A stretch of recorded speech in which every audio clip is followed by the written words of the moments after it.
Hello and welcome, friends. Welcome to another exciting flea market finds episode. This time I had quite a limited budget, and let me start with the budget, guys. I had a budget of 113 lays, which means I spent for the items you see here on my desk around 22.85 euros or 24.09 American dollars.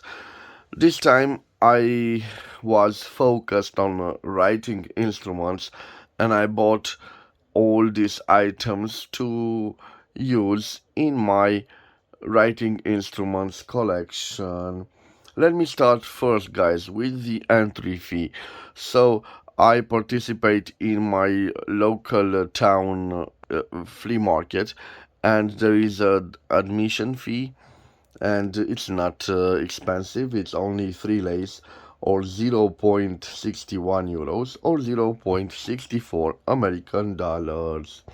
And let me start with the first buy of the day. Well, I bought this wonderful wooden pencil box. It is personalized here, LB.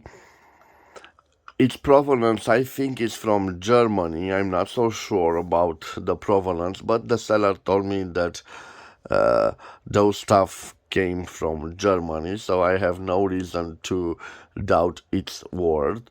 You can see a beautiful box. It has this retracting cap, and inside of it there were two pencils, and colored pencils. One of them I will show it to you. So let me see if I can zoom on it. This is a Eberhard Faber, made in Germany. It has some little teeth marks here, but it's not important. I think that this has a blue mine. I'm not so sure. I didn't write with it. And the other one is a Faber AW Faber Castell. The model is Copier, and we have also a number here 9609, and made in Germany. So for this first buy, guys, I bought it for an incredible price. I paid for it only 5 lays, guys, which means I paid 1.01 euros or 1.07 American dollars, and this is a quite nice find. Judging by the way it looks, I think it's from the 1940s or maybe 1950s, because I don't think it's newer than that date, because it's made out of wood. And you probably know from the late 1950s and the early 1960s, the injected plastic was a great material, and it replaced these wonderful wood pencil boxes. So my first buy, I think it is from the 40s, the 50s, or maybe the early 1960s. Quite nice. Okay, guys, after that, I bought this box. It is quite interesting. I don't know if you can see in this lighting, but it has a dark green color, and I will use this for storing different items. Well, I tried to negotiate with the seller. I offered him 2 lays, but we agreed that this looks kind of vintage, and it is quite a desirable little box. So in the I paid in the final I paid 5 lays, or again 1.01 euros or 1.07 American dollars. You probably are wondering what I store in those boxes. Usually I store all steel nibs or maybe even gold nibs, depending on what type of nibs come to my way. So quite nice. Okay, guys, And the buy of the day, in my point of view, are those two fountain pens that you see here. These two Italian beauties made by Aurora. And one of them is an iconic model. And if you watch my channel, you will probably recognize the Aurora Hay Steel. And this is the original Hay Steel with its steel body. A wonderful, wonderful design. A timeless and a modern design, all the way from 1969 and the beginning of the 1970s. And this is quite a beautiful find, guys. This is quite an elegant fountain pen made by Aurora. A nice fountain pen. And as I told you, the body is made out of steel. It has two beautiful jewels at the end of it, and it has this interesting protruding plastic piece. And this is meant to store, to keep, for the fountain pen to be kept without leaving any scratch marks on the barrel. A wonderful piece. But what is quite interesting is this 14 karat nib. It is a white nib, so not a gold colored nib, but it is made of 14 karat gold. And you can see here 14 karat. As I turn around the barrel, you could see some interesting factory numbers. In fact, all of them had those factory numbers technically engraved. And this has this cartridge, this plastic cartridge, which is proprietary to Aurora. So it fits this fountain pen. Of course, I can reuse this cartridge by simply re-inking it with a syringe. So what do you think I paid for this beautiful Hay Steel? Well, it came as it is, so without that wonderful box that is quite nice at the Hay Steel model, but I had that box already in my collection, and you can see it if you are curious at the end of this video, where I will leave the review of the Aurora Hay Steel. Usually when I have a model in my collection, I don't consider buying it, but this time I found this at a great price, and I could not stand the urge to add it to my collection. So what do you think I paid, guys, for this fountain pen? Usually on eBay, this fountain pen, you can find it sold for 110 US dollars, but I paid for it only 50 lays, which means I paid only 10.11 euros, or only 10.66 American dollars. So I got it for 10% of the price you can find one on eBay, and I'm quite proud of this acquisition, guys. Of course, the seller knew he had a gold fountain pen with a gold nib, and he knew that this product is an Italian beautiful product, and I got this for a quite nice deal. But the same seller told to me that also this fountain pen has a gold nib, and of course I told him no, this has not a gold nib. And why is that, guys? So if you go at flea market and you find a fountain pen like this, and the nib has no visible harm marks of it being gold. The visible harm marks are 14K or 585 or 18K or 750, guys. So it refers to the gold content. Of course, some vintage Mont Blancs, like the Mont Blanc 22 and the Mont Blanc 24, have the same nib, but the hallmarks are hidden away by this grip section. But this is not the case with this fountain pen. Instead, this fountain pen, you can recognize it by the specific lines that end this cap.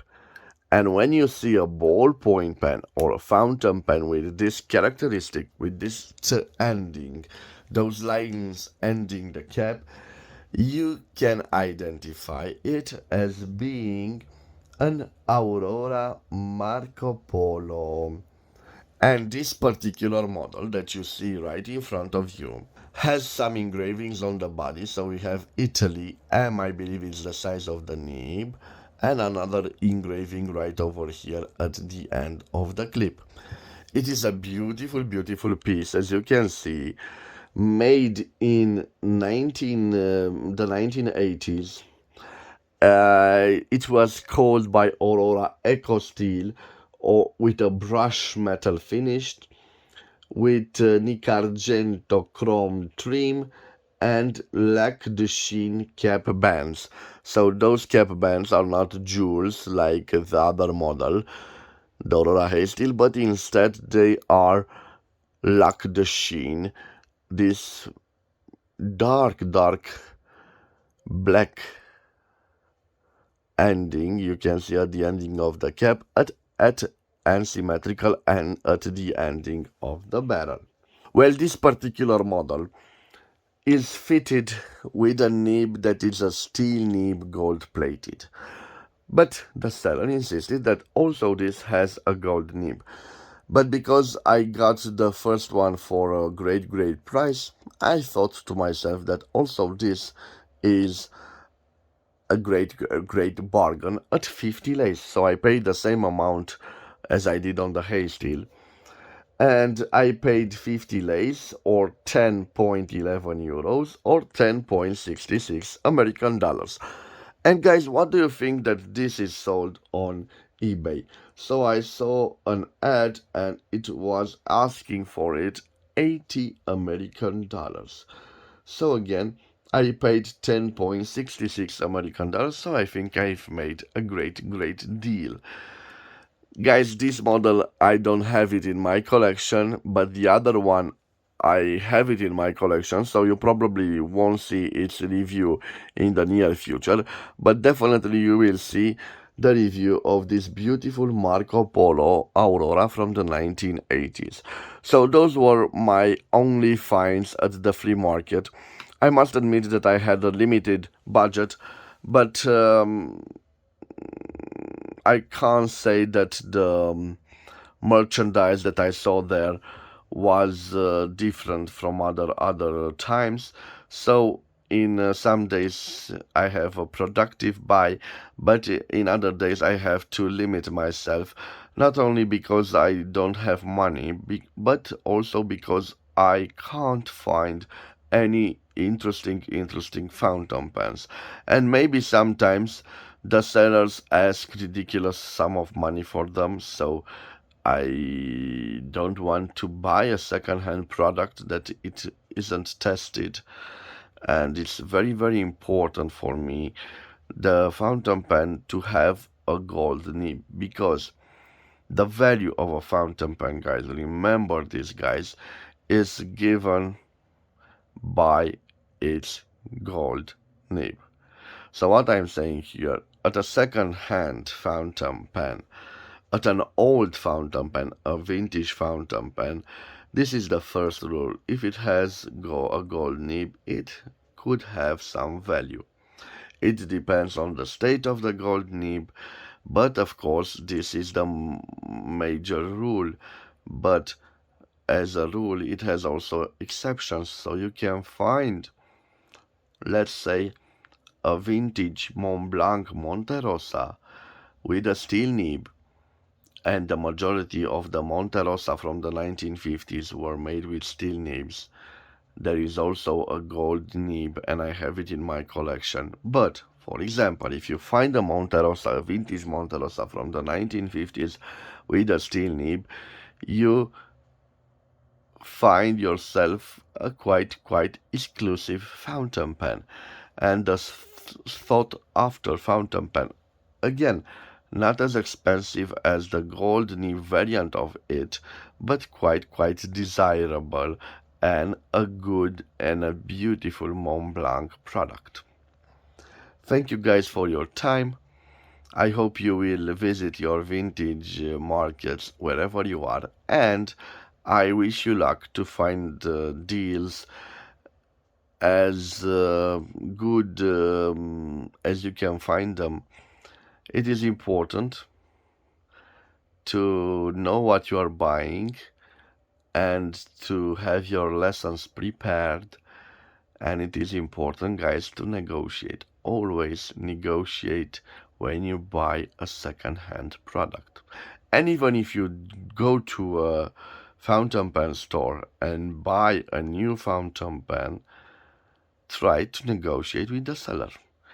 It, it is, you can't do more harm if you ask for a discount, because maybe sometimes that discount is available, especially when you buy old stock fountain pens that are on sale for many months. So you have to negotiate everything you buy in this life. Try to do that. But especially when you try to collect fountain pens and vintage writing instruments, yes, always negotiate. Even if you find yourself your grail fountain pen, try to negotiate. It is not a sign of disrespect to the seller. Maybe the seller expects you to negotiate. So don't be always a gentleman or a gentle lady, and you should haggle a little bit. And it pays. Because maybe instead of only one fountain pen with a gold nib, you could buy two fountain pens. And although the seller, oh, I fooled this guy, this has not a gold nib. Yes, I know that, but you didn't fool me. I can't say I fooled you because I paid you money. I didn't steal these fountain pens from you. And of course, I negotiated because initially the seller wanted 120 lace and I paid for them 100 lace. So always negotiate. And for the difference of money, I got myself a nice looking box. So this is life, guys. Try to live it as good as you can and try to spend your money wisely. This is my advice to you. And another advice is to subscribe to my channel to support my activity. It will really help me creating those videos. I hope you've enjoyed this episode, guys, and I hope you learn from me some tricks in collecting fountain pens. Again, I don't know everything about fountain pens. For me, it is a journey of knowledge. I have to study. For instance, I did not know that this is a Marco Polo Aurora, and I had to search it on eBay till I found it. But it will have a great review.